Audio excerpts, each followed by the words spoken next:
Welcome back to AM Northwest. Our next guest has been a regular guest on our show for years, providing valuable insights for parents.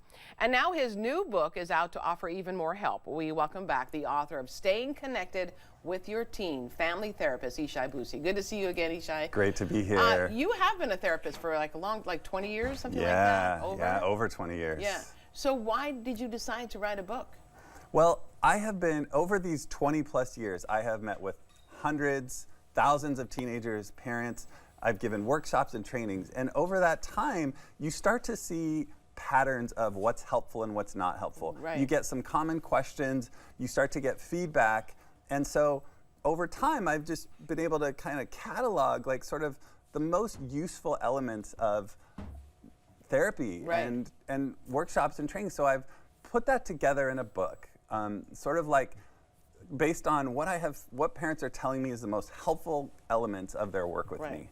You also talk about how you thought you were a great parent until you became a parent. Before I had kids, I knew everything. I was so good at this. Yeah. I was flawless. Yeah. And then I had kids. Then you had kids. And I was like, okay, that's not working. Now, one of the things that you mentioned on the book cover is something called polyvagal. What is that? Yeah. So the polyvagal theory is actually a groundbreaking science about that explains how we interact with others and relate to the world. Now, it's used by legions of therapists. You'll be hard pressed to find a clinician, a psychologist, a therapist that doesn't know what polyvagal is, that doesn't use it with their clients. So it's really impactful and powerful. Now, therapists understand it, but the general public has yet to really understand or learn about this. Right. It's not the most accessible word, to be honest. Polyvagal, it's like, what? Yeah. So another reason I was excited to write this book is I wanted to bring the elements of this idea to the general public in a way that's really easy to understand and simple to apply. Okay. Well, you focus on teens because teens are a very special breed. Yes. Right? Yes. And you break down the teens into different groups. So phase 1 is 11 through 14. Yes. So let's talk about, you have an 11 through 14-year-old, some tips that you might give us. Okay. So this phase 1 is like a race car with no brakes. Oh, wow. That's what these kids are experiencing a lot. So their brain is starting to change, their frontal lobe. They're living in a very emotional state. So that's why middle school can be really hard. Middle school is the worst. It is so challenging because, for a specific reason, because these kids are in their emotional parts of their brain. That's what's driving their behavior. So there's a lot more impulsivity during this age. There tends to be a lot more arguing and conflict between parent and child. And it's where this difference really gets highlighted. Parents are like, what happened to my little kid? And all of a sudden they're mouthy and they used to be so sweet. They were so sweet. They don't want to cuddle. They don't want to talk to me. They're actually like saying stuff that's rude, that like, what? So that's that first phase. But they are starting to like think more critically. They can understand a little bit more. Their bodies and their brains are changing. So that's phase 1. Okay, phase 2 is the 15 through 17-year-old. So now they're starting to get their brake system a little bit. Okay. So they're starting to get better at being able to pause, to regulate, to think a little bit more, to have better conversations.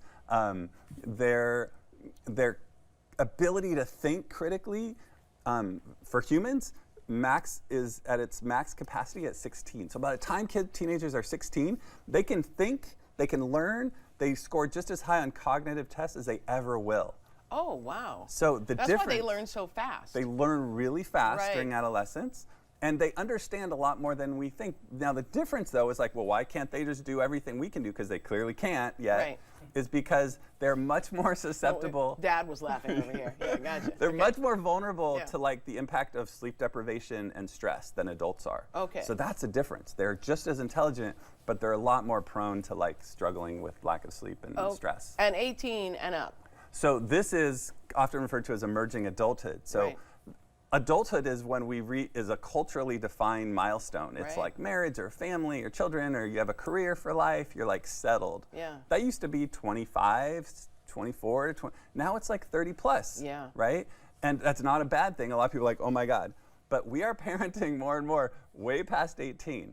So buckle up. We're hanging in there for a while. It's not necessarily a bad thing, but we do need to think about that stage too. They're still learning. And lastly, I mean, we're going to talk some more about this as time goes on, but the last point I want to make is the whole title is Staying Connected, and that's really critical to your whole viewpoint on raising teenagers, right? So there's nothing more important. At the end of the day, there's techniques and there's all kinds of different things to think about and decisions to make, but at the end of the day, we all want our kids to be safe. Right. We want them to be free from substance abuse. We want them to have free from mental health disorders, all those things that we want. Yeah.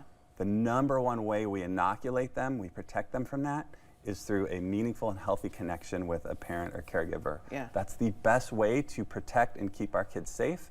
It's tricky with teenagers, which is another reason I wrote this book, is because I want to give people a roadmap so they can understand and learn how to do that with a teenager who might not seem interested in connecting with you. They do want to connect with us. I want to make that really clear to people. It's just different. Okay. So wow, we have so much to uncover. I'm excited. All right, I want to tell everyone again, the book is titled Staying Connected with Your Teen. Family therapist Yshai Boussi. Thank you so much. Great to see you again. Thanks, Helen. All right, we'll be right back with more AM Northwest. Don't go away.